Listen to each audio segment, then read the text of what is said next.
Asian debris game की one of the rarest thing, but आज मेरा पूरा का पूरा वर्ल्ड ही कन्वर्ट हो चुका है एशियन डेब्रिस ओनली वर्ल्ड में। ये सुनने में जितना इजी लग रहा है, सीरियसली ये इतना इजी तो बिल्कुल भी नहीं है। और वो तो आपको लास्ट एपिसोड देखकर पता चल ही गया होगा। जैसे तैसे मैंने अपने आप को स्टैकअप करा था, बट अभी भी उस वर्ल्ड के बॉसेस को तो डिफीट करना बाकी है। और इस बार तो आपकी डिमांड से नेदरराइट का बीकन भी बनाना है, वो भी 100 डेज की लिमिट में इन हार्डकोर।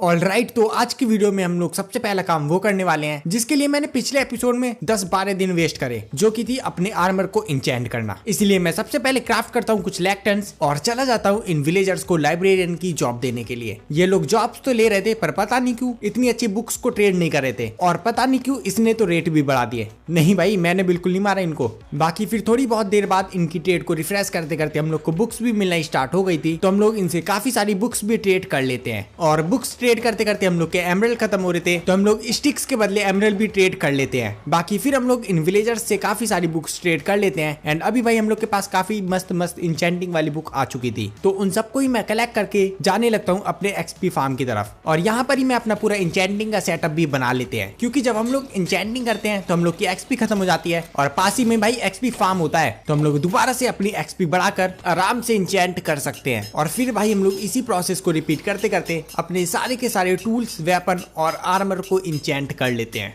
और थोड़ी देर के बाद हम लोग के सारे टूल्स और आर्मर भी इंचेंट हो चुके थे। और देखोगे तो भाई हमारे पूरे आर्मर पे प्रोटेक्शन 3 या प्रोटेक्शन 4 और अनब्रेकिंग 3 मिल चुकी है। एंड स्वॉर्ड तो भाई मैंने काफी ज्यादा ओपी बना लिया है, स्माइट 5 विद लूटिंग 3, और साथ में भाई फायर एक्सपेक्ट भी लगी है। भाई स्वॉर्ड तो हम लोग की काफी ज्यादा ओवर पावर्ड है, इसलिए हम लोग इसको टेस्ट करने के लिए चले जाते हैं नेदर के अंदर। और ऐसा नहीं है भाई हम लोग फ्री में ही मॉब्स को लपेटने के लिए चले गए। मेरे को नेदर से एंडर पर्ल और ब्लेज रॉड भी चाहिए हैं, और फोर्ट्रेस की लोकेशन तो मेरे को पता ही होती है, इसलिए मैं ढूंढते ढूंढते आ जाता हूँ वॉफ्ड फॉरेस्ट में, क्योंकि यहाँ से मेरे को सबसे पहले कलेक्ट करने थे एंडर पर्ल। और यहाँ पर एंडरमैन तो स्पॉन हो ही रहे थे, तो फिर हम लोग स्टार्ट कर देते हैं इन एंडरमैन से एंडर पर्ल को निकालने के लिए। मैं ऐसे काफी सारी एंडर पर्ल कलेक्ट कर लेता हूँ। बाकी अभी बारी थी ब्लेज रॉड की, तो हम लोग निकल जाते हैं फोर्ट्रेस की तरफ। और फोर्ट्रेस की लोकेशन मेरे को पता होती है, तो हम लोग आ जाते हैं फोर्ट्रेस पे। और भाई इस स्केलेटन को मेरे ख्याल से फोर्ट्रेस इसका बढ़िया नहीं लग रहा, अलग ही 2 किलोमीटर दूर घूम रहा है भाई फोर्ट्रेस से। इतनी भी क्या दिक्कत है इसको फोर्ट्रेस से, इसको जो भी दिक्कत हो, बट मेरे को तो फोर्ट्रेस से काफी ज्यादा काम है, इसलिए मैं आ जाता हूँ फोर्ट्रेस के अंदर। एंड सीधे ही स्टार्ट कर देता हूँ एक ब्लेज का स्पॉनर ढूंढना। एंड काफी देर ढूंढने के बाद हम लोग को एक ब्लेज का स्पॉनर मिल भी जाता है, जो कि बिल्कुल ओपन में था, इसलिए मैं इसको कवर करने लगता हूँ, क्योंकि ब्लेजेस स्पॉन होकर इधर उधर चली जाती हैं और उनको मारने में काफी ज्यादा दिक्कत होती है। बट मैं इसको काफी बढ़िया तरीके से कवर कर देता हूँ। एंड जैसी ब्लेज स्पॉन होती है हम लोग इजिली उसको मार भी सकते हैं। बट एरिया कवर करने के बाद भी यहाँ से ब्लेजेस उड़ जा रही थी, इसलिए फिर मैं अपने दोस्त से कहता हूँ इसको पूरे ही कवर कर दो। भाई यहाँ पर हम लोग लिटरली एक रूम बना देते हैं, और यहाँ से तो अब ब्लेजेस बिल्कुल भी नहीं उड़ सकती, और इसकी वजह से इनको मारना भी काफी ज्यादा इजी हो गया था। और लिटरली मैंने और मेरे दोस्त ने तो एक पार्टीशन बना लिया, अगर स्पॉनर के इस साइड स्पॉन होती है तो वो ब्लेजेस मैं मारूंगा, और अगर उस साइड होती है तो वो मारेगा। एंड मजे मजे में भाई हम लोग यहाँ से इनफ ब्लेजेस भी कलेक्ट कर लेते हैं, एंड फिर हम लोग यहाँ से निकल जाते हैं। बाकी अभी हम लोग को विदर स्केलेटन हेड भी चाहिए होंगे, इसलिए हम लोग स्टार्ट कर देते हैं विदर स्केलेटन्स को ढूंढना, क्योंकि हम लोग उनको मारेंगे तभी तो भाई हम लोग को हेड मिलेंगे। बाकी थोड़े बहुत विदर स्केलेटन्स मारने के बाद मेरे को एक पहला हेड भी मिल जाता है, क्योंकि हमारे पास होती है लूटिंग 3। और वैसे सच बताऊं तो स्माइट 5 के साथ इन लोग को मारना भी काफी ज्यादा इजी है। बाकी फिर हम लोग थोड़े बहुत और स्केलेटन्स मारते हैं, तो इनका सेकंड हेड भी ड्रॉप हो जाता है, और थोड़े बहुत और विदर स्केलेटन्स को हंट करने के बाद इनका तीसरा हेड भी हम लोग को मिल जाता है। और इन तीनों विदर हेड को पाने के बाद हम लोग काफी ज्यादा खुश होते हैं, थोड़ा बहुत नाचते हैं और निकल जाते हैं इस फोर्ट्रेस से। बाकी अभी बारी थी अपने बीकन के लिए काफी सारे गोल्ड ब्लॉक्स को कलेक्ट करने की, क्योंकि हम लोग को नेदरराइट का बीकन बनाया था, इसलिए गोल्ड तो हम लोग को लगने ही वाले हैं। एंड सबसे ज्यादा जो बेस्ट तरीका है गोल्ड्स को पाने का वो है बेस्टियन, सो इसलिए हम लोग लग जाते हैं एक बेस्टियन की तलाश में। एंड थोड़ी दूर चलने के बाद हम लोग को एक बेस्टियन मिल भी जाता है। एंड हम लोग को यहाँ से गोल्ड ब्लॉक्स ही चाहिए थे, तो मैं और मेरा दोस्त प्लान करते हैं कि हम लोग सीधे घुसेंगे उस बेस्टियन के अंदर, एंड अपना सिर्फ टारगेट रहने वाले हैं गोल्ड ब्लॉक्स। हम लोग उनको झट से उठाकर फट से वापस आ जाएंगे। बट पता नहीं भाई यहाँ पर इस घास्ट को क्या दिक्कत होती है, इसका तो भाई बेस्टियन भी नहीं है, फिर भी भाई ये हम लोग की प्लानिंग के बीच में आ जाती है। फिर करना क्या था, मार देते हैं इसको भी, एंड फिर चले जाते हैं इस बेस्टियन को लूटने के लिए। एंड चोरी करने में तो हम लोग एक्सपर्ट है ही, यहाँ से ऐसे गोल्ड ब्लॉक गायब करते हैं जैसे कि यहाँ पर कुछ था ही नहीं। एंड फिर हम लोग को इस बेस्टियन में 1-2 चेस्ट चेस्ट मिलती है तो हम लोग उनको भी लूटना स्टार्ट कर देते हैं। और उसके अंदर भी मेरे को गोल्ड ब्लॉक और कुछ खाने के लिए गोल्डन कैरेट्स भी मिल जाती हैं। एंड यहाँ पर एक और चेस्ट होती है और यहाँ पर देखना भाई मेरे को एक एशियन डेब्रिस मिलता है, मैं उसको तुरंत ही कलेक्ट कर लेता हूँ। एंड फिर लूटते लूटते मेरे को याद आता है भाई ये तो वर्ल्ड एशियन डेब्रिस का है। मैं तुरंत ही भाई इस एशियन डेब्रिस को वापस रख देता हूँ और बाकी की सारी लूट कलेक्ट कर लेता हूँ। एंड फिर हम लोग यहाँ से निकल जाते हैं। और गाइज देखोगे तो हम लोग को एक बेस्टियन लूटने से 25 गोल्ड ब्लॉक्स मिल गए हैं। बट भाई मैं आपको बता दूं ये तो कुछ भी नहीं है। हम लोग को एक कंप्लीट नेदराइट बीकन बनाने के लिए चाहिए होंगे 656 गोल्ड ब्लॉक्स, यानी कि पूरे के पूरे 10 स्टैक से भी ज्यादा। और मान लो अगर हम लोग को एक बेस्टियन से हाफ स्टैक गोल्ड भी मिल जाता है फिर भी हम लोग को 20 से ज्यादा बेस्टियन लूटने पड़ेंगे और वो चीज करने में तो भाई काफी ज्यादा टाइम वेस्ट हो जाएगा। इसलिए फिर हम लोग डिसाइड करते हैं कि हम लोग बिल्ड करेंगे अपना एक गोल्ड फार्म। तो फिर हम लोग लग जाते हैं उस गोल्ड ब्लॉक के लिए सारे के सारे आइटम्स को कलेक्ट करने के लिए। हम लोग काफी सारे मैग्मा ब्लॉक कलेक्ट करते हैं और काफी सारे स्टोन्स भी कलेक्ट करते हैं एंड और भी जितने आइटम्स चाहिए होते हैं हम लोग वो सारे कलेक्ट कर लेते हैं एंड निकल जाते हैं नेदर की तरफ। एंड नेदर में भी हम लोग को रूफ टॉप पे आना होता है ताकि हम लोग अपना गोल्ड फार्म बना सके, जो कि हम लोग पर्ल क्लच करके इजिली आ जाते हैं। एंड रूफ पर आने के बाद मैं गोल्ड फार्म से पहले एक नेदर पोर्टल बनाता हूँ एंड पोर्टल बनाने के बाद मैं जब उससे बाहर जाता हूँ तो वो पोर्टल भी हम लोग घर से ज्यादा दूर नहीं खुला होता है। तो फिर मैं उसको इजीली लिंक कर देता हूँ अपने रूफटॉप वाले पोर्टल से। एंड फिर पोर्टल को लिंक करने के बाद हम लोग स्टार्ट कर देते हैं अपना गोल्ड फार्म बिल्ड करने के लिए। सबसे पहले हम लोग 100 की हाइट पर जाते हैं एंड फिर हॉपर्स लगा के कलेक्टिंग चैम्बर बनाते हैं एंड फिर फाइनली बिल्ड कर देते हैं अपना पूरा का पूरा गोल्ड फार्म।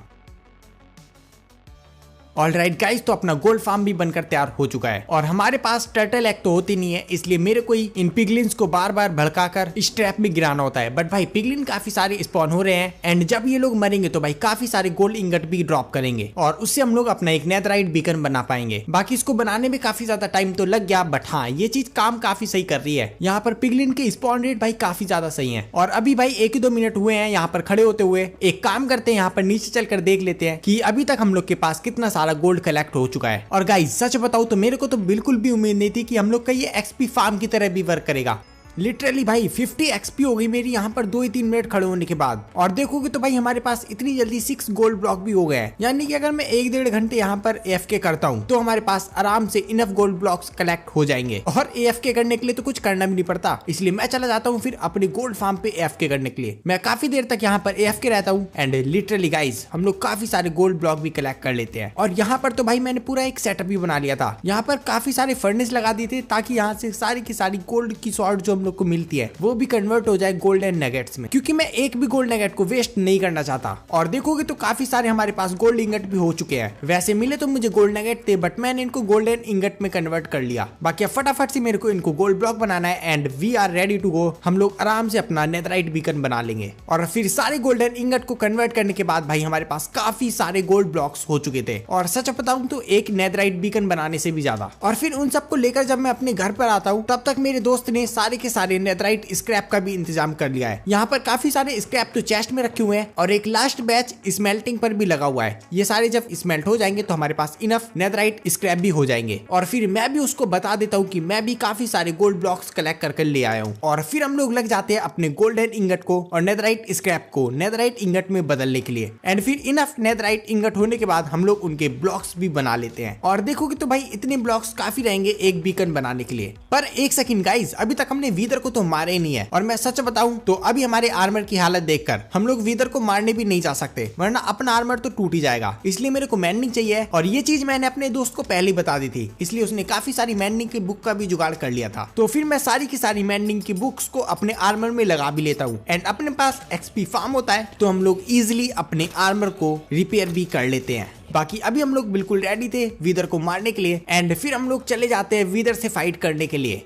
और फिर फाइनली हम लोग वीदर को भी स्पॉन कर देते हैं और फिर स्टार्ट होती है हम लोग के और वीदर के बीच में एक खतरनाक वाली फाइट। और पता नहीं भाई इस वीदर को क्या हुआ था, स्टार्टिंग से मेरे पीछे पड़ा हुआ था। मैं बड़ी मुश्किल से इसके 1-2 एरो ही मार पा रहा था, बट मेरे दोस्त को भाई सही मौका मिल गया। वीदर मेरे पीछे पड़ा हुआ था और उसने काफी सारा डैमेज दे दिया इस वीदर को। और जैसे जैसे मेरे को टाइम मिलता था मैं भी भाई पीछे मुड़कर इस वीदर के एक आध एरो तो चटका देता था। बाकी फिर जब इसकी हेल्थ हाफ होने वाली होती है फिर भाई मैं समझ जाता हूँ यही वो टाइम है अब लपेटना इस वीदर को। मैं धड़ाधड़ से इसके एरो बरसाता हूँ एंड एक बार भाई जब इसकी हेल्थ हाफ हो जाती है, लिटरली मजा आके भाई इसको मारना स्माइट 5 के साथ इजिली हम लोग इस वीदर को भी निपटा देते हैं। और इसी के साथ हमारे पास नेदर स्टार भी आ चुका था एंड फिर हम लोग इस नेदर स्टार को कलेक्ट करके वापस जाने लगते हैं अपने घर की तरफ। एंड घर पर आने के बाद सबसे पहले हम लोग अपना एक बीकन बनाते हैं और फिर भाई मेरे पास फूड खत्म हो जाता है, तो फिर मैं जाता हूँ भाई इन चिकन से हेल्प मांगने के लिए। और ये चिकन होती भी बहुत प्यारी है। ये मुझसे कहती है कि इनको स्वॉर्ड मार के मैं उड़ा दूं और ये बदले में हम लोग को काफी सारा फूड देंगी।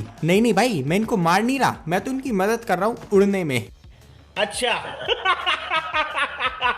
एंड फिर चिकन से फूड लेने के बाद मैं बनाने लगता हूँ अपने बीकन को। नेथराइट के ब्लॉक्स तो हमने कलेक्ट कर ही रखे थे, हम इजिली अपने बीकन को कंप्लीट भी कर लेते हैं। एंड इसी के साथ अब हमारे पास बीकन भी आ चुका था। बाकी फिर बारी होती है पावर लेने की एंड इस बार हम लोग पावर लेते हैं रीजन और स्पीड। एंड अब बारी थी एंडर ड्रैगन को मारने की, तो मैं फटाफट से आई ऑफ एंडर बनाता हूँ एंड निकल जाते हैं स्ट्रॉन्ग होल्ड की तलाश में आई ऑफ एंडर की मदद से। एंड फिर काफी देर ढूंढने के बाद हम लोग को स्ट्रॉन्ग होल्ड की लोकेशन मिल भी जाती है, तो मैं डिग डाउन करने लगता हूँ नीचे की साइड। और फिर भाई यहाँ पर एक ज़ॉम्बी आके लिटरली मेरे को हार्ट अटैक दे देता है। अलग ही सरप्राइज दे दिया भाई उसने तो। बाकी फिर हम लोग को स्ट्रॉन्ग होल्ड भी मिल जाता है एंड अब हम लोग को पोर्टल रूम ढूंढना है, बट उसमें भाई काफी ज्यादा हमारा दिमाग खराब हो रहा था। हर जगह एशियन डेब्रिस ही है, इसलिए हर चीज कुछ ज्यादा ही सिमिलर लग रही थी। बट फिर जैसे तैसे काफी देर ढूंढने के बाद हम लोग को अपना पोर्टल रूम भी मिल जाता है एंड फिर फटाफट से आई ऑफ एंडर लगाकर अपने पोर्टल को एक्टिवेट करते हैं एंड चले जाते हैं एंड के अंदर। और ये एंड का स्पॉन भी भाई कुछ ज्यादा ही बेकार था, कुछ ज्यादा ही दूर स्पॉन हुए थे। और वो तो सही है भाई, मैं इस बार ब्लॉक लेकर आ गया, वरना आधे टाइम तो मेरे पास ब्लॉक ही नहीं होते। एंड फिर एंड के आइलैंड पे आने के बाद सारे के सारे एंड क्रिस्टल्स को फोड़ते हैं ताकि ड्रैगन हील ना कर पाए एंड फिर सीधे ही चले जाते हैं ड्रैगन को मारने के लिए। हम लोग पहली बार में इसको काफी ज्यादा डैमेज देते हैं, बट ये भाई मेरे को उड़ा देता है। लेकिन ये कब तक बचेगा, ये दोबारा से आता है तो हम लोग इसको दोबारा से मारने लगते हैं। वैसे मार तो हम लोग इसको इस बार भी नहीं पाते, इस बार भी ये बच जाता है। लेकिन फिर ये एक बार और पर्च करने वाला था एंड इस बार मैंने डिसाइड कर लिया था, इस बार तो भाई इस एंडर ड्रैगन को कैसे ना कैसे कर डिफीट करना ही है। तो फिर मैं इसको बहुत सारा डैमेज देता हूँ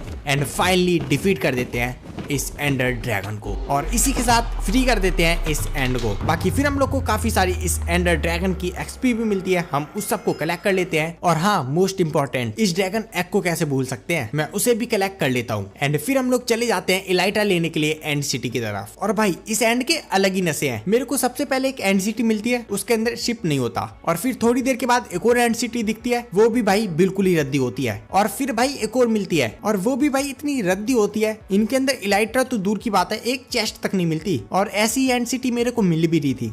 बाकी फिर थोड़ी और देर ढूंढने के बाद मेरे को एक एंड शिप वाली एंड सिटी मिल जाती है, तो फिर हम लोग चले जाते हैं इसको लूटने के लिए। सबसे पहले मैं आ जाता हूँ इस एंड सिटी के चेस्ट एरिया में, यहाँ से भी हम लोग को काफी ठीक ठाक सी लूट मिल जाती है। मैं यहाँ की सारी लूट भी कलेक्ट कर लेता हूँ एंड फिर चले जाते हैं सीधे एंड शिप में। और भाई यहाँ पर तो कुछ ज्यादा ही तगड़ी लूट होती है, लिटरली डायमंड्स मिल गए थे यार चेस्ट में। मैं वो सब लेता हूँ एंड इलाइट्रा भी कलेक्ट कर लेता हूँ। एंड अभी हम लोग के पास एक इलाइट्रा हो गई थी, हम लोग को एक और चाहिए थी, तो हम लोग आ जाते हैं सीधे दूसरी एंड सिटी की तरफ। एंड भाई ये एक एंड सिटी थी जो थोड़ी बहुत बड़ी थी, वरना अभी तक तो भाई कुछ ज्यादा ही छोटी छोटी एंड सिटी हम लोग को मिल रही थी। बाकी फिर हम लोग इसकी भी एंड शिप को लूटने आ जाते हैं और इलाइट्रा तो मेरे पास पहले से ही होती है, तो उस एंड शिप की इलाइट्रा मेरा दोस्त ले लेता है और मैं भाई यहाँ की सारी लूट समेट लेता हूँ। एंड फिर यहाँ से ड्रैगन के हेड को कलेक्ट करते हैं, वो भी इलाइट्रा से उड़कर एकदम मस्त वाले स्टाइल में। बाकी अब हम लोग के पास इलाइट्रा वगैरह भी हो गई थी, तो हम लोग चले जाते हैं सीधे ही एंड की तरफ अपने गेम को फिनिश करने के लिए। और अभी हम लोग के इस गेम के सारे टास्क कंप्लीट हो चुके थे, बट अभी भी भाई ये वर्ल्ड हम लोग को देखने में बिल्कुल भी अच्छा नहीं लग रहा है। इसलिए मैं सोचता हूँ कि क्यों ना हम लोग अपने वर्ल्ड को डेकोरेट कर लें, क्योंकि अभी मेरे पास थोड़े बहुत दिन बचे भी होते हैं। ऑलराइट गाइस, तो अभी मैंने अपने पूरे वर्ल्ड को थोड़ा बहुत ट्रांसफॉर्म करने की कोशिश करी है, और अच्छा बना है या फिर नहीं वो तो आप लोग ही बता देना कमेंट्स में।